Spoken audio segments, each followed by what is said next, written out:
Well, hey there, YouTube. Yeah, kind of hard to know where to start now. Been trying to get this uploaded and to YouTube through the Screencast. I went ahead and paid the $15 a year uh, fee for it, and just continue to have some issues with it.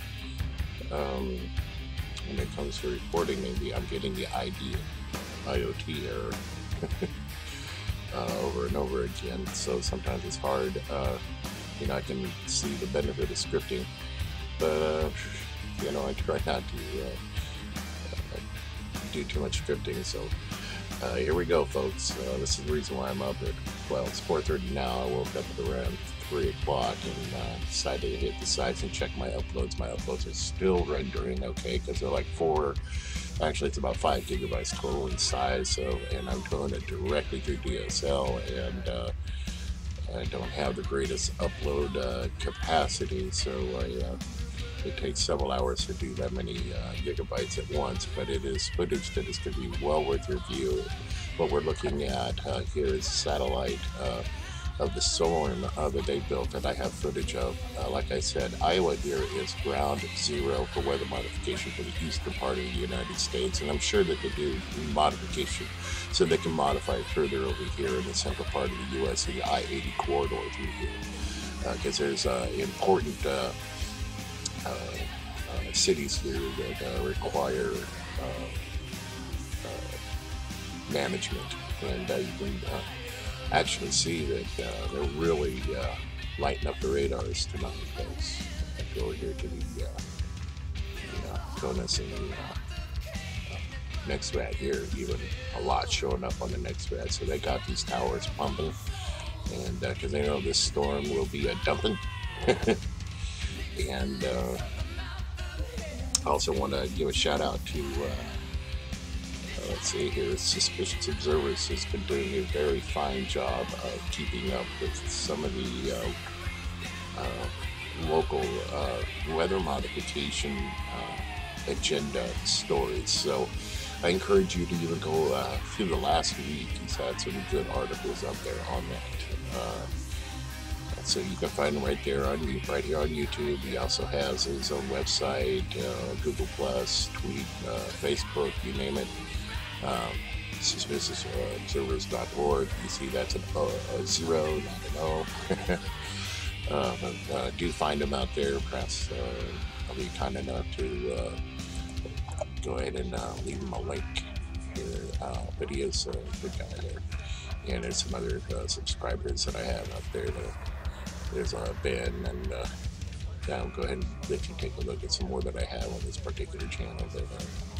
But there's a lot of good people out there. So anyway, why am I out here? Well, let's go out to Solarham, and I want to let you know there was an M.5, I believe. It's not been reported out here on the site yet.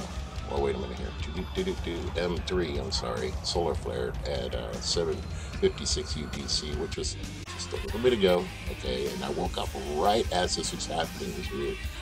And I went to check my uploads, think, hey, I wanted to also, hey, check this out, the absorption layer. This is getting quite intense, folks. This actually was just put up on the website not more than 5 minutes ago, okay? So I'll go ahead and confirm here. They had had a velocity of 844. A short duration, though, of a radio burst was included in the 10 flare, and became visible and is directing mostly to the west, but may have an Earth-directed component. Low energy proton levels streaming past Earth are now above the minor S1 radiation storm threshold. It should be noted that an earlier eruption on the opposite side of the visible disk around the regions of 1981 and 82 also produced a CMA with a potential Earth-directed component. More updates to follow. So this is the reason why I'm out here. And you see the cactus there. It's showing the direction of most of the energy out that way. But it is going to have a direct impact on us, folks, as we're already in a G2 situation. And check out our magnometers. I mean, they're just going crazy, and our Earth has already taken the impact. We can check it. The pressure is already on the rise. Once it gets up here to 10, man, that's when we have to really be paying close attention. Okay, wind speed's backing down actually a little bit. We had the wind speed up earlier was near 700, but the BZ, it's pushing south. Like I said, check out this oval here. Okay, and check out the impact here. Okay, and I'm gonna go ahead and check this part out too. I like this part of the site where I can check out the different effects on the global attenuation. So go ahead and click on that map again. As you can see, it's not that long, but of a CME, but this might take a second. Sorry, because I'm still uploading. So my machine is actually doing a pretty good job as compared to most. Let's start over here at the 30, and because let's look at the polar effect, and this is actually gives us good information of the direction and what is actually causing the influx on Earth. And we can see we're getting mostly affected on the poles, so this is definitely stuff coming off of the sun.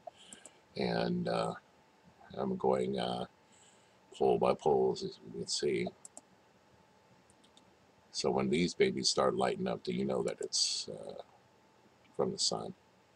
Antarctica in the north here. But we're getting pretty good penetration here. Look at here, folks. And we got the whole global. Okay, I'll go back, give you a bigger pic. All right, this is where it starts becoming a little dangerous. This has actually been fading out just a little bit. An hour ago, it was completely in the red. So, but I do expect this actually to continue to get worse. Actually, we're looking at the northern territories here, and even into parts of New England could experience problems if the daylight starts moving our way. And I'm going to go ahead and get off of this page here, get a really good look at that CME there. Like I said, I'm over here at solarham.net, and let's see what else we got here. I need some music. I like to listen to music here. Holy Soldier, pretty good. I'm also want to give a shout out here to Dutch Sense and Tattoo. At tattoo1009.wordpress.com has this information. I like conglomerated information, but they do have a good site of all the radars here, and the storm would have been more massive if there wasn't intervention, but they're just putting it where they want it, you know. As you can see, it's really lighting up. They've been using this station a lot up here in Montana, and because it really controls what's coming in off of the west coast from the north, and that's where most of our storms have been coming from. We got one Pineapple Express this way, and actually we should be getting monsoons up through here in Arizona during this time, and they're not really getting that much, but we'll see. I wanted to go over here to the satellite because this will really show you where they're dumping a lot of the chemtrails. You see it's fairly clear, and as this starts coming in, okay, fall chem deck on both sides. Before it's lighter. Alright. The 3D shows that it's pretty intense storming here, pretty heavy snow here, pretty heavy icing up in here in South Dakota area, so important there. Good old Mimic, people have been pointing some anomalies going on the Mimic. Everything looks, well, you be the judge. I can point a few things out with some of the flows that would verify how they do it here. But Dutch Sense is partnering here with Tattoo, so actually if I back up, it's going to take me right out to a site, and they put their sites together, DutchSense.tattoo, TT1009.com. Again, Dutch Sense, DUTCHSINSE dot tattoo, TATOOTT1009.com. So yeah, check them out. Maybe I'll leave a link too. sometimes I get around to that or not. Like I said, I'm not really out here to entertain. I'm just going to give you a brief overview of their homepage. They're into the tracking of the fracking, and so, man-made earthquakes, that stuff. You really keep a close eye on that. In the latest here, loud booms heard felt across Oklahoma, earthquake unrest showing globally. A lot of that's due to fracking down there in Oklahoma because they're breaking up all the stuff underneath. And boy, I tell you what, if they ever have a natural earthquake because they've already gone down there and fracked, I mean, everything's just going to sink right into the ground. Anything that's, 5.5, 6.0, you're going to have a lot of liquefaction down there. So,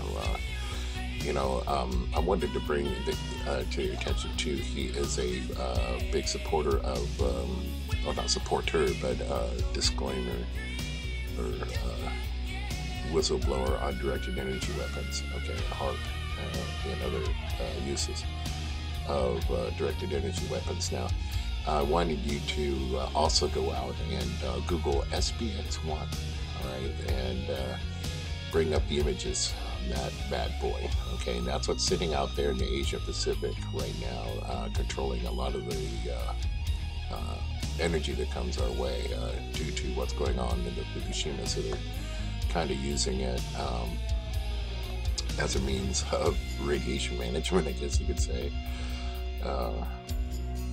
But they're also doing a lot of chemtrailing with that as well. But yeah, this is their site, so I wanted to go ahead and pop that out to you guys. I like to talk to them back and forth, and they got a line right on it. And actually, I think he's a subscriber of mine as well. So we kind of give information back and forth on that. And Tattoo, I haven't talked to you that much.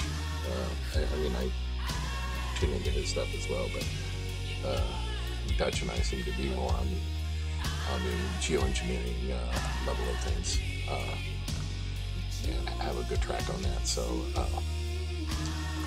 but what I like to do is just gather and store information, and if you guys tune into me, that's great. If you want to share it, please do. Like I said, I'm not really here to entertain, but to educate, so, and to document, so I can show patterns over time. So that's very important, especially when it comes to this. I just put out a video. I couldn't explain the data. Where did that map go? Yeah, the GOES magnometer. Come on, guys, give me the GOES magnometer. Come on. There we go. In the toilet, as I expected. After that, M.3 took our shields right down. Okay. And also, it's going to have to recover somehow. They're talking about 2 Earth-directed CMEs. That's pretty important to understand. It's going to take a dual shock. So this BZ could fall a little bit more south, and this absorption area out there went red again. It's going to get a little bit more intense. We see a little bit of cooling though on the night side for the southern, but of course the Earth is tilted the other way. This area is tilted actually closer to the sun, and this is away from the sun, so that would reflect that over here. Anyway, just want you to be alert on what's going on out there. M3 solar flare, and this did put out some other alerts when it comes to potential impacts. We're talking about induced currents, blackouts, things of that nature could occur. All right, if you're up in the northern hemispheres, even into New England and parts of Canada. This is how far south that BC's region. So I'm sorry for the refresher. It's probably doing that because I'm still rendering those videos. Like I said, those videos are still rendering. So please go out there, check it out, and let me know what you think too. I'm out there with my tripod and got some of those bad boys racing across the sky, building their decks, and catching some really neat birds out there too that have been migrating in. some doves that I've never seen here before. So I just thought maybe it was kind of a sign. These white doves have been flying around our town. So I just thought it was pretty neat. I just love the Lord, man. Give him the glory for that he's in control of it all, folks. And it's just amazing. Just amazing. Take care. Love you all.